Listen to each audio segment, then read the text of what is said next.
At that moment, a man happened to walk past and saw what he was doing. Angry that Jesus was profaning the Sabbath in this way, the man went to Joseph and reported what he had seen. Joseph came to the boy. Why, he asked, was he doing, on the Sabbath, things which it is not lawful to do? Jesus didn't answer Joseph directly. Instead, he clapped his hands and cried out, "Begone!" to the sparrows. And chirping, the sparrows flew away.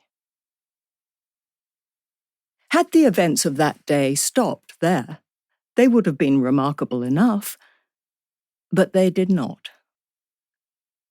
A young boy who'd been watching all this came forward, took a willow stick, broke the dams that Jesus had created, and let the waters out. Jesus turned on him in a fury. "You insolent, godless ignoramus," he said. "What harm did the pools and the water do to you?"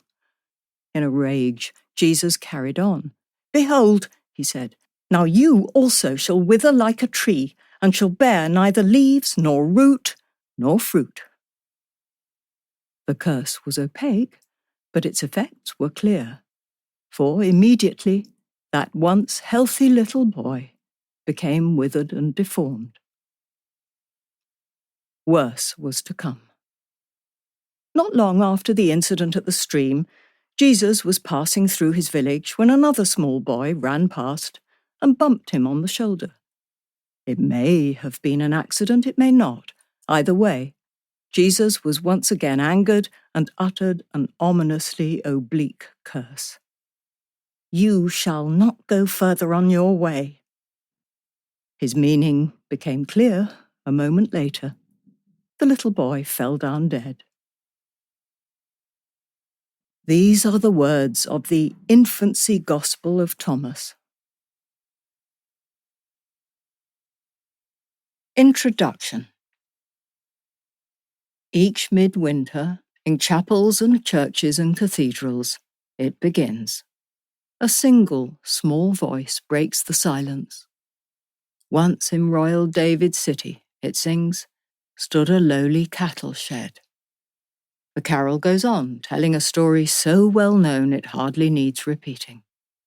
It is the story of how, in that lowly stable, a maiden, gentle, mild, laid her baby in a manger, and of how that baby became a boy, obedient, good, and of how that boy was in truth a Saviour, the Saviour, who now sits in heaven. To listen to it is, as anyone who has heard it will know, a moving experience, almost less for its words than for how they are performed. For it opens with that child's voice, smooth as a pebble, bright as a star, and all alone. As it moves into the second verse, the solo is joined by voices from the choir. And then finally, the whole congregation joins in a great swelling surge of sound, and the single note becomes a chorus, and the message is in the mouths of all. Jesus has come. Christianity is here. The history of Christianity, the tale of how this tiny, insignificant sect came to dominate the West, is often told in similarly stirring terms. In this story, Christianity begins as a single voice, the voice of Jesus.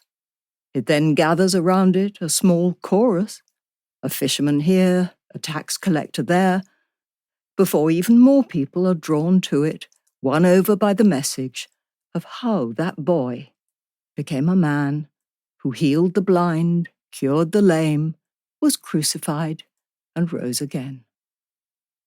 First, tens of people start to believe, then hundreds, then thousands, then millions, until, in one miraculous, triumphant moment, the Roman Empire itself converts, and the fate of the world is changed.